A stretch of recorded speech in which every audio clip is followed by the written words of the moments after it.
Hello दोस्तों, मैं आप लोगों के सामने third semester BCom honours BCom insurance की पुस्तक काव्यांजलि में नागार्जुन की कविता है उनको प्रणाम के बारे में बताने जा रही हूँ।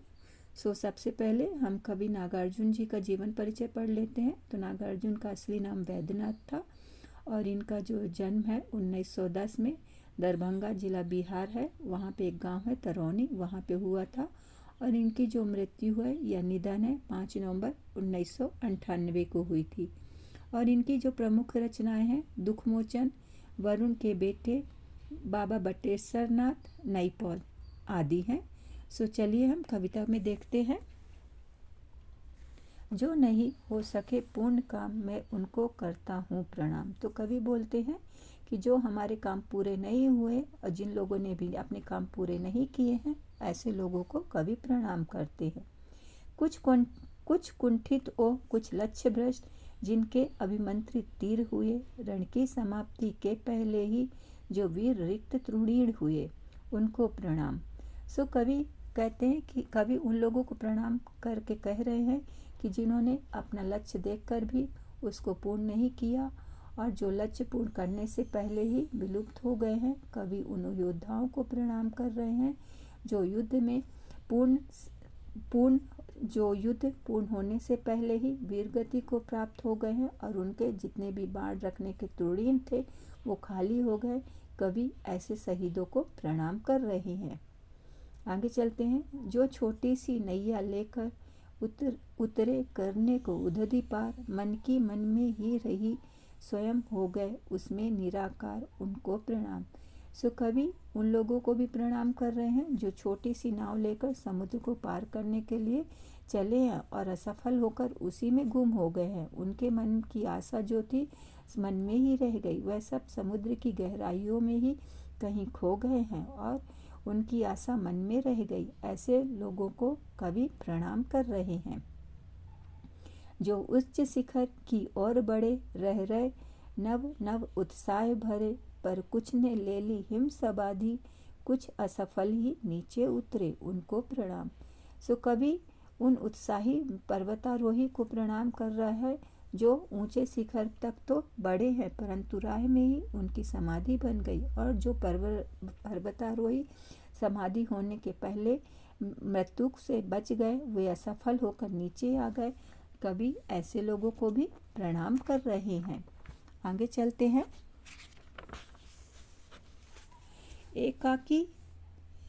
एकाकी और अकिंचन हो, जो भू परिक्रमा को निकले हो गए पंगु प्रतिपद, इतने अदृष्ट के दाव चले उनको प्रणाम। कवि उन अन्वेषकों को, खोजकर्ताओं को प्रणाम करता है जो धरती की परिक्रमा करने के लिए निकले थे परंतु रास्ते में ही इधर उधर खो गए। वो अपनी मंजिल तक नहीं पहुंच पाए, वो अपनी मंजिल तक पहुंचने में कामयाब नहीं हो गए, उनके हाथ पैर टूट गए और वो दिखाई नहीं दिए। ऐसे लोगों को भी कवि प्रणाम करते हैं। आगे चलते हैं। कृत नहीं जो हो पाए, प्रत्युष फांसी पर झूल गए, कुछ ही दिन बीते हैं फिर भी यह दुनिया जिनको भूल गई उनको प्रणाम। कवि उन शहीदों को प्रणाम करता है जो फांसी पर हंसते हंसते झूल गए, अपने प्राणों की कुर्बानी दे दी, परंतु अफसोस इस बात का है कि उन ऐसे शहीदों को जिन्होंने अपने देश के लिए कुर्बानी दे दी हम उनको भूल गए, उन्हें हम याद भी नहीं करते हैं। वो अब सिर्फ हमारी किताबों में या पुरानी यादों में ही खोकर रह गए। ऐसे लोगों को भी कवि प्रणाम कर रहे हैं। आगे चलते हैं। थी उग्र साधना पर जिनका जीवन नाटक दुखांत हुआ, था जन्म काल में सिंह लगन पर कुसमय ही देहांत हुआ उनको प्रणाम। कवि बोलते जिन्होंने बहुत ही तीव्र साधना की थी और ऐसे लोगों को प्रणाम करते हैं जिनका नाटक जो है जीवन नाटक जीवन अंत जो है दुखांत हुआ, जिनके जन्म के समय में ही सिंह लग्न मतलब अच्छा फल लिखवा कर लेकर आए थे लेकिन उसकी बिना समय से ही पहले उनकी मृत्यु हो गई, उनका सपना अधूरा रहेगा, उनका सपना मन में ही रह गया। ऐसे लोगों को भी कवि प्रणाम कर रहे हैं। दृढ़व्रत ओ दुर्दम साहस के जो उदाहरण थे मूर्तिमंत, पर निरवधि बंदी जीवन ने जिनकी धुन का कर दिया अंत उनको प्रणाम। सो कवि कहते हैं कि जिनके अंदर बहुत ज़्यादा साहस था, बहुत कठिन मतलब व्रत लेकर रखे थे, ऐसे वो मूर्ति के उदाहरण बने हुए थे। ऐसे जीवन के लोगों को भी कवि प्रणाम करते हैं कि जिन्होंने जीवन में बंदी का जीवन बिताया है। उनके अंदर क्या थी, बहुत मतलब वो अपने पक्के धुन थे, पक्के इरादे के मतलब ये कहना चाहिए कि उनका जो इरादा था पक्का था, वो धुन के पक्के थे और उन्होंने अपनी धुन का बंदी जीवन में अंत कर दिया। ऐसे लोगों को कवि प्रणाम कर रहे हैं।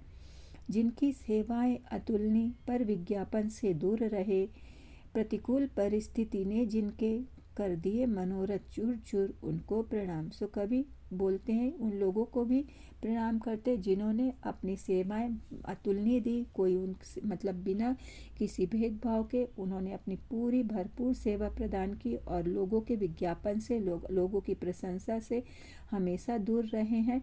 ऐसे लोगों को भी कवि प्रणाम कर रहे हैं जो प्रतिकूल परिस्थितियों में होने के बावजूद भी उनकी जो सपना था, उनके सपने जो है चूर चूर कर दिए हैं, उनके सपने मिट्टी में मिल गए हैं। ऐसे लोगों को कवि प्रणाम कर रहे हैं। दोस्तों, आप लोगों को ये कविता कैसी लगी कमेंट्स करके ज़रूर लिखिएगा। धन्यवाद।